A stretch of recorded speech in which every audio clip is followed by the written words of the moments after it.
আসসালামু আলাইকুম সবাইকে। তো এখানে আমি আমার কোয়েল পাখির ঘরে চলে আইছি। তো আসার সাথে সাথে আলহামদুলিল্লাহ একটা ডিম পাইছি। তো আমি সর্বপ্রথমেই আর কি ডিম তোলা শুরু করে দিছি। আজকে আমাদের কোয়েল পাখি অনেকগুলা ডিম পারছে, প্রায় 30%। আলহামদুলিল্লাহ।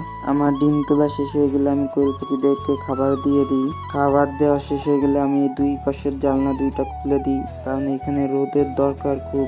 জানলা খোলার পরে পানি খাওয়ার ব্যবস্থা করি। আমি যেহেতু পানিতে ওষুধ দিব, এই জন্য 30 মিনিট লেট করে আর কি ওদেরকে পানি দিব।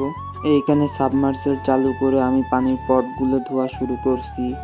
আর পট পরিষ্কার পরিচ্ছন্ন রাখা ভালো, কারণ এতে জীবাণু থাকে, এই জন্য রোগবালা হয়। তো এটা পরিষ্কার রাখলে আর কি রোগবালা হয় না। তো এইখানে আমি বালতিতে 2 লিটার আর কি পানি দিব, কারণ এইখানে আমি ওষুধ গুলাবো। তো এইখানে আমি 5 মিলির একটু কম ওষুধ দিয়ে দিছি। আর ওষুধের নামটা জানি না, আমার বড় ভাই জানে, যেহেতু বড় ভাই কি ওষুধের পানিটা দেই। তো আজকে আমি দিলাম।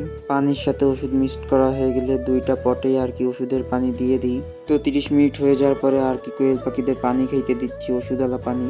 তো এইখানে আমরা কোয়েল পাখির ঘরে ওষুধওয়ালা পানি দিয়ে দিছি। তো ওদেরকে পানি দেওয়ার পরে আমরা যেখানে মুরগি পালন করি, তো সেইখানে চলে আসি। তো এর মধ্যে পোলট্রি মুরগি এবং টাইগার মুরগি আছে, তো ওদেরকে আমরা খাবার দিয়ে দিলাম। তো পানি চেঞ্জ করার কথা মনে নেই, তো আবার এসে পানি চেঞ্জ করে দিয়ে গেলাম ওদের। তো আমরা এখান থেকে চলে যাবো ছাদে। আর এইসব অস্ত্র দেখে আবার ভয় পেন না, কারণ অনেক দিন হয়েছে ছাদ পরিষ্কার করা হয় না। আর এইখানে আম্মুর আগে গাছপালা লাগাইতো, তো আমি ভাবছি আবার নতুন করে এইখানে গাছপালা লাগাবো।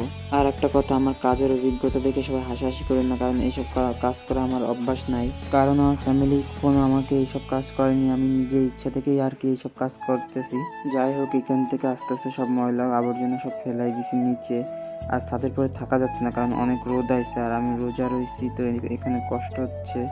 তো আমাদের কাজ শেষ আর আমরা চলে যাচ্ছি। তো দেখা হবে নেক্সট ভিডিওতে। আল্লাহ হাফেজ।